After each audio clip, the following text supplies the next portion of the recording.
Okay, so we're just going to look at a couple of techniques to try and improve the image quality from camera phone photographs.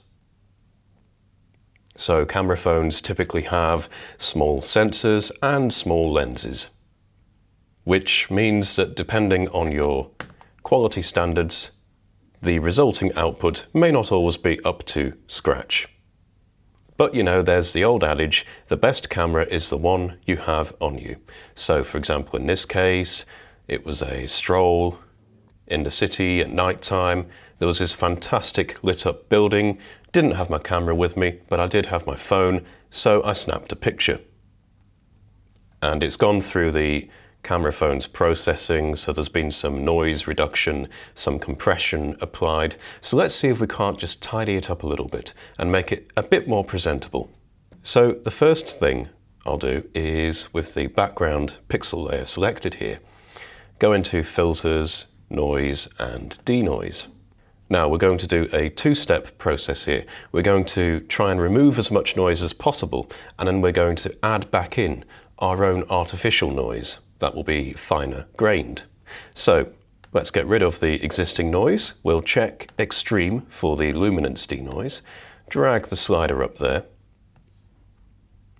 and then also we'll increase the detail slider right up to maximum, just to get a bit more texture in the brickwork. And we'll go ahead and click Apply. Okay, so next up, before we actually go ahead and add the noise, I lied, it's a three-step process. We'll go to Filters, Sharpen, Unsharp Mask, and we'll just add a tiny bit of sharpening in, so a very small radius, and just increase the factor slightly. Nothing too extreme, and we'll click Apply. Okay, now we can go ahead and add the noise. So Filters, Noise, Add Noise. We'll check monochromatic. We don't want chromatic noise, it looks horrible. And just bring the intensity slider up until we're seeing that fine-grained appearance in the image. Okay, that will do. So we'll click Apply. Then we'll just zoom out, see the entire image. Okay, so I feel we've got a bit of wasted space at the top and bottom here, so I'm going to crop that off with the crop tool. So I'll just drag the top and bottom nodes just to cut most of that road off there. That will do nicely, so we'll click Apply. And then it's time to spruce the colours up a bit. So first of all, I'm going to do some basic colour correction, and to do that, rather than using a traditional adjustment, I'm going to go in, grab the rectangle tool, and just draw a box over the image. Then I'm going to set the blend mode of this rectangle to overlay. Okay, and then on the colour panel, I'm going to drag the colour sliders down to about this point, and we'll just zoom in, get a better idea of what we're doing here. So I might want to just kind of decrease the bluish tone in the image somewhat. But I don't want to make it look too yellow and too garish, so we can experiment with the red and green sliders as well, and we might just bump the blue up a tiny bit. Okay, so if we just hide that rectangle, let's see the difference we've made. It's not a great difference. It's quite subtle, but it gives us a starting point for what we're about to do next. So we're going to go ahead and intensify these colours in the building, and to do that, we'll want to go ahead, add a new pixel layer here, select the paintbrush tool, and we're going to take the hardness down all the way, set the blend mode to overlay. We'll go for an opacity of about 30%. And then we want a bigger brush size. I'll do that using the hotkeys. And then using the color sliders here, we're going to pick a color that approximates the color we'll be going over. So in this case, we want a purple. Okay.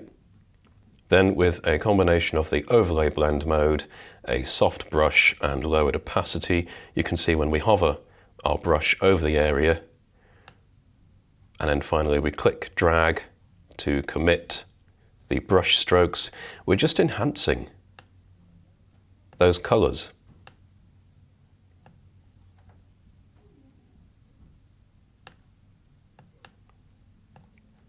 So we're going over all the areas up here.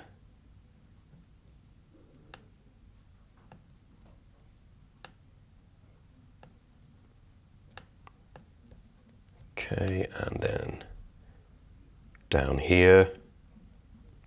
And then for these two window lights, we'll switch to a more of a reddish tone. And just enhance those as well. And then for the blue tones, we'll just use the dropper here. So we click drag on the dropper, hover over a sample area, release. It's captured here, so we can click it to assign it to our current color.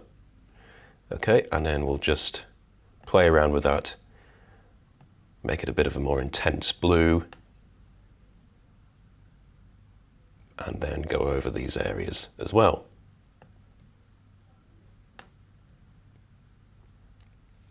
Notice we've also got some green we could be enhancing, so we'll just approximate that green tone.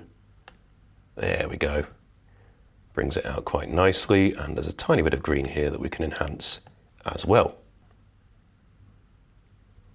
Okay. So then the next step is to add another pixel layer, and we're going to set the opacity to around about the same 30%, but this time set a blend mode of glow. Okay, and this time we'll once again find that purple tone.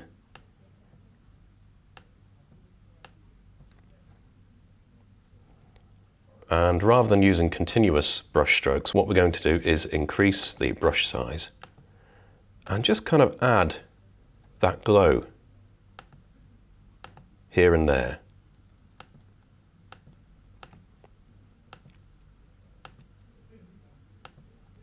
To bring out these details. Okay, once again we'll switch color. So let's have that red.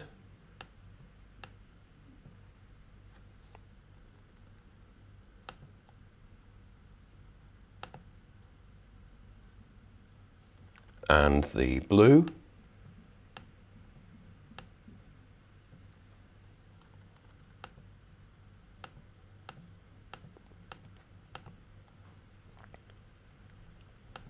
So what we're trying to add with this glow blend mode pixel layer is just some kind of nice punchy diffusion of these colors. Again, here's the green. Okay, and we had a green over there. Okay, so that takes care of that. Select the hand tool, zoom out. Okay, so we're nearly done. Just one thing to round this off, and we're going to go in and new live filter layer, and we're going to add a diffuse glow filter. Now by default this gets nested into whichever layer you have selected, so we don't want that. We'll just click drag it out on its own here. Now diffuse glow is a curious beast. If you stick with the default settings, it probably won't yield much of an effective glow.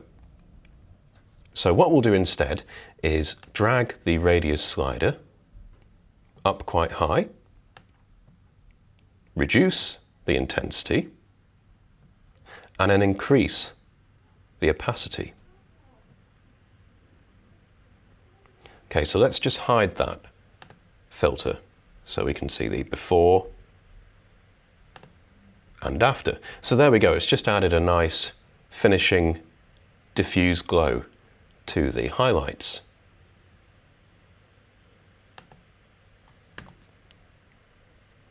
Okay, so let's see what kind of difference we've made to this camera phone picture. So I'll shift click these layers, hide them all, and here's the original image we had to work from. So we can see that rather than focusing on the limitations of a camera phone lens and sensor, we can do a bit of noise reduction, sharpening, noise addition, and then some manual paintbrush work to produce a nice, punchy image. So yes, this image would have benefited greatly from being shot with a camera that had a bigger sensor and better lens capability. But if all we have to work with is our camera phone images, we can produce some nice results if we put in a bit of manual work time and use our imagination. Hopefully that's given you some ideas. If you have any questions or queries, please do ask on the official forums, and don't forget to check out the other photo tutorials. Thank you for watching.